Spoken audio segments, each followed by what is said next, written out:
Hey guys, I'm Raquel from MH Family Adventures. Thanks for taking some time out to watch this quick video. Wanted to give you my first impressions of Margaritaville at Sea Islander. More specifically, I want to talk about some of those things that aren't going right. Now, I know if you follow our channel, you follow our vlogs, I usually remain pretty positive about things. And I will say this, I am still overall positive and optimistic for this cruise line. But there are some things that if you are going to be cruising on it here soon, that you need to be made aware of. Now, keep in mind, I am currently on board the 2 night media event or preview cruise, which is for media, content creators, influencers, as well as families and friends of Margaritaville at Sea employees. So currently, we're sailing at about 1,100 people on board this sailing. We will also be on the inaugural sailing, which is taking place in just 2 days. And that one will have about 2,300 at capacity. So um, I do understand and I do know that when you attend preview cruises, media cruises, and things like that, things could go awry. Totally get that, totally understand it. It's not my first media event, it's not my first preview or inaugural sailing. So, totally understand that. But I just want to be sure that I can share with you guys exactly kind of what we've experienced as far as some of those negative things that I know people are looking for. But I just want to be very blunt about a few different things that we noticed. All right, the very first thing, Wi Fi. So, if you are someone who is dependent on Wi Fi, now I can tell you this, I do know that they have a crew on board trying to figure out what's going on with the Wi Fi. It sounds like this crew has been on board since they made the transatlantic crossing, trying to get things up and running. But guys, the Wi-Fi is pretty much non-existent. You probably saw that I did release a couple of vlogs, a couple of shorts and reels on social media yesterday. That was before we pulled away from the port of Tampa Bay. But since then, we really have not had any Wi-Fi. So there's a lot of people complaining about that. There are some people, including my husband, who may not be on the next sailing because the Wi-Fi just doesn't work. So, he works remotely, so he does cruise with us and he'll take some time out to work and what have you, but he's not even able to log in. As a travel advisor, as a content creator, I'm not able to post anything or even check my email. So that is an issue. I do know that they're working on it. Whether it's going to be fixed for these upcoming first few sailings, I don't know. But just know you may be without Wi Fi sailing on board. And it is a known issue. Everyone's talking about it. Everyone is sharing about it. Everyone's at guest service is trying to get it figured out. It's not figured out. So unfortunately, Ron will probably be heading home because he's not going to be able to stay on for another 4 nights and not be able to get any work in or any work done or log in. So keep that in mind. I don't think that's typical with Margaritaville at Sea because I didn't have issues with Margaritaville at Sea Paradise, but currently the Wi-Fi is not up and running the way it should be. And I'll be honest that that's probably our biggest issue at the moment. Everything else, I know with time things will get better. But a couple other things that we noticed, we personally feel like the crew on board. Now they've been extra helpful. They've been very friendly, but I feel like there's not a good balance of brand new crew members to seasoned crew members. It seems like a lot of the crew members and some of the ones that we've talked to, this is their very first contract or first time on a cruise line. And so some things are a bit quirky as far as service. We noticed like a couple of the bars, I think there's new bartenders. The drinks aren't mixed well. So there's going to be some service challenges probably for the first, little bit till people get used to it. And that's expected at any workplace or what have you. But I think it would have been nice if they balanced how many crew, and again, I don't know the exact number. I know we've talked to some crew member and some of them are brand new to the ship, and you can kind of just tell in how the crew members how they respond to things, how they handle matters and different things, and just the overall quality of service. Now the service has not been terrible, but it is a little bit slower. You could tell that the crew members are learning, they're doing their best. So just pack your patience. That's expected the first few weeks of a cruise sailing, but it's more noticeable on this sailing than other ones that I've been on. And I do think it's because they have a lot of new crew members. Also, I forgot to mention, with there not being any Wi Fi, there is no way to communicate with those in your party. So if you're cruising soon, maybe consider packing a walkie talkie or a radio that you can be in communication with one another. That is something that we're struggling with as a family because we've always had like a chat app, or we've always had Wi-Fi so that we can communicate back and forth with one another when we make transitions from one spot to the next or when we're meeting up. So definitely keep that in mind. There's also no app for this ship. You have to scan a QR code. It will take you to a website that has like the daily agenda. They also print out the daily agenda in your cabin, so you have that for the day. I do know that Margaritaville at Sea is working on the backside to develop this app, or to have it to where you're able to access, just like other cruise lines, where you can see what's happening. Select your favorite things, see what the menus are, things like that. It's not available currently. Not a deal breaker, but just know that you're going to have papers in your cabin. You're going to have to keep track of those, or scan the QR code. But if you don't have Wi-Fi, the QR code's not working, so that you see what's going on for the day. But communication with family members, if that's something that's important to you, just know right now, especially with the Wi-Fi down, that could be a challenge. All right, so the muster drill. Now, I will say this muster was a lot better than it was when I was on Margaritaville at Sea Paradise. If you watch that vlog, literally we waited 30 to 45 minutes in an area where they had everyone gather to listen to the signal. They did the life vest and all of that. They have improved that by having you just report immediately to your muster like other cruise lines, which we appreciated. However, the way that they do the check-in for muster is a little different because everything is paper-based.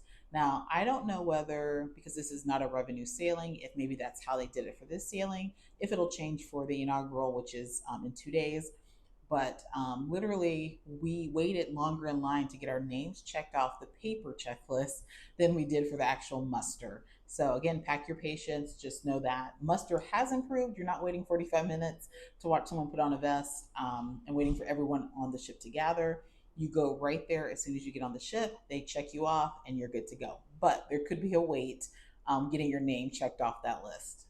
And if you follow me, you know that accessibility is very, very important to me. I will be very honest and say that I don't think this ship is the most accessible yet.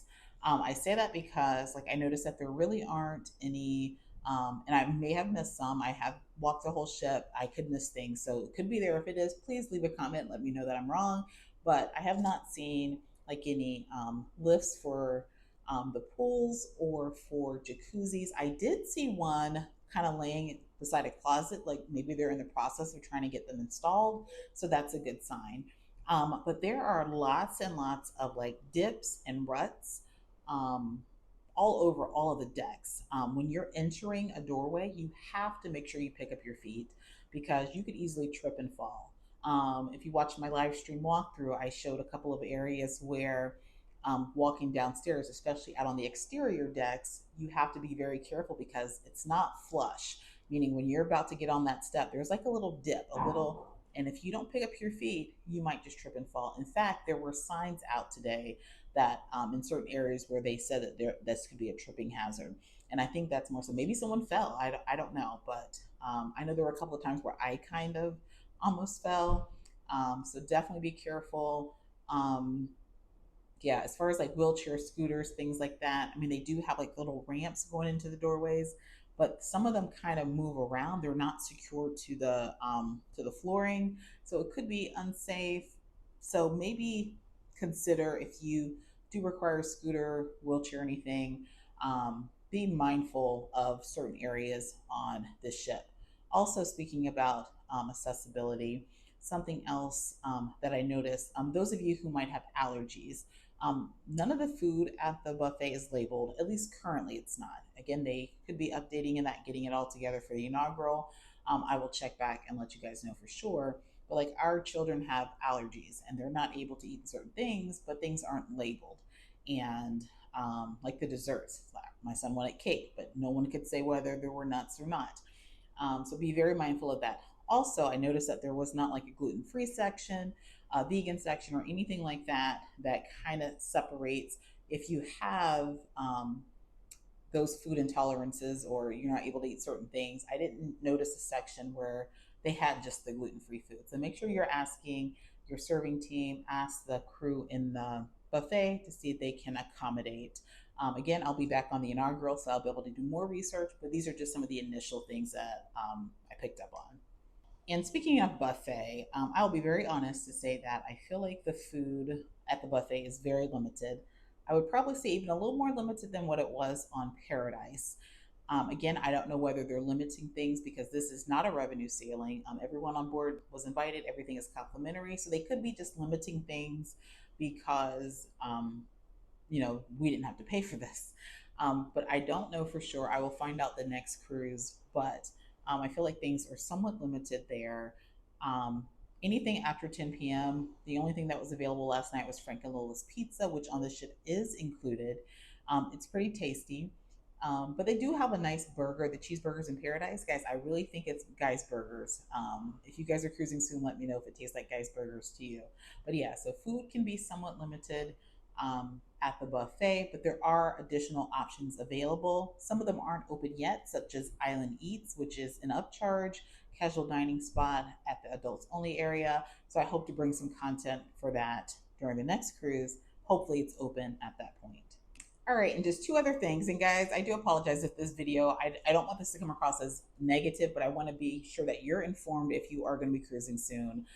There are lots and lots of positives that I will be sharing throughout the vlogs, and I'll come back with another video. But I really wanted to get some of this out for those of you who are cruising soon so that you kind of have a heads up on possibly what to expect. And again, I say possibly because this was a preview cruise, so there will be some things that will improve along the way. But two other things that I want to kind of mention quickly. If you purchase like a VIP package or anything like that, I can tell you that for embarkation, they explained to me because we were considered VIP for this sailing that those things have not been established. They're not set up yet. I don't know if for the first few sailings those things will be in place. They do have a VIP lounge in the terminal, but there really wasn't like what you would get if you were on Paradise out of West Palm Beach, where you are VIP.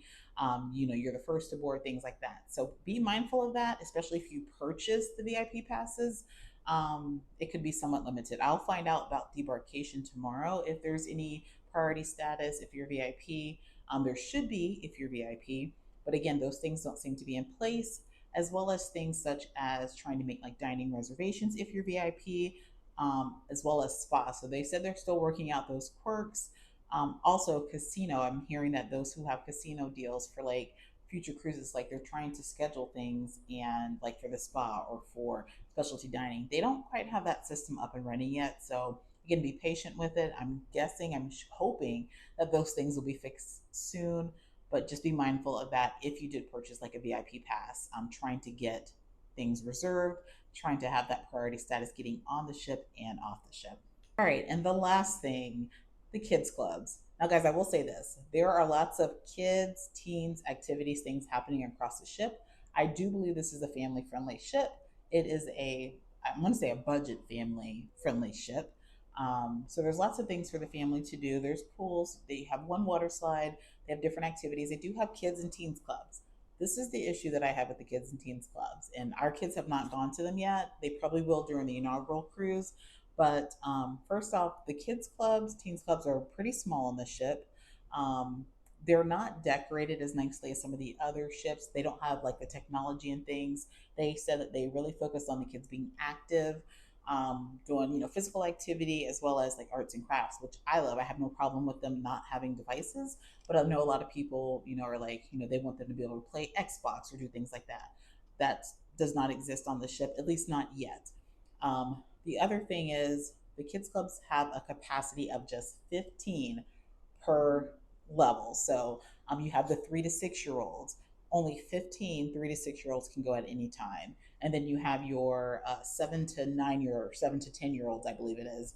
Only 15 max can go.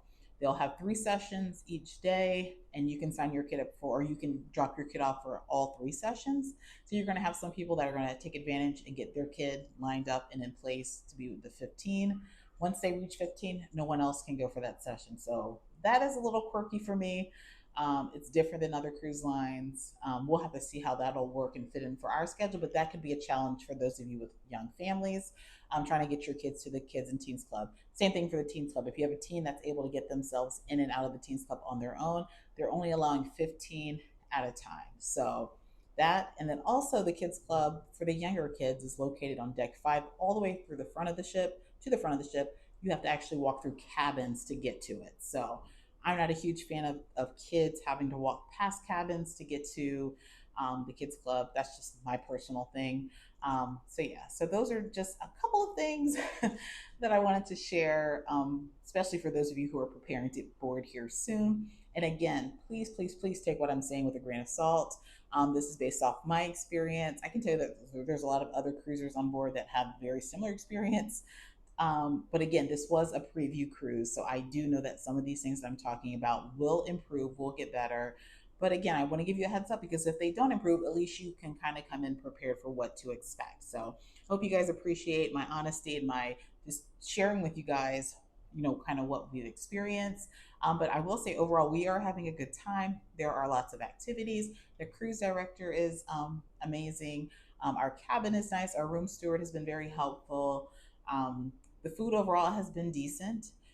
Again, there's quirks, and I'll share more about those things in the vlogs. But yeah, we're having a great time. But again, I wanted to share with you guys some of those things. So if you love this type of content, you love ship tours, you love cruise vlogs, family fun, cruise vlogs, solo cruise vlogs, be sure to hit that subscribe button for us. So tomorrow we are getting off this ship. And we're gonna have to figure out whether my husband's gonna be sailing with us the next cruise or not. Depends on what happens with the Wi-Fi tonight. So I will update you guys on social media. But in the meantime, we're gonna get back to these fun activities. If you have any questions about Margaritaville Sea Islander, be sure to drop those in the comments. Okay? I appreciate you guys watching.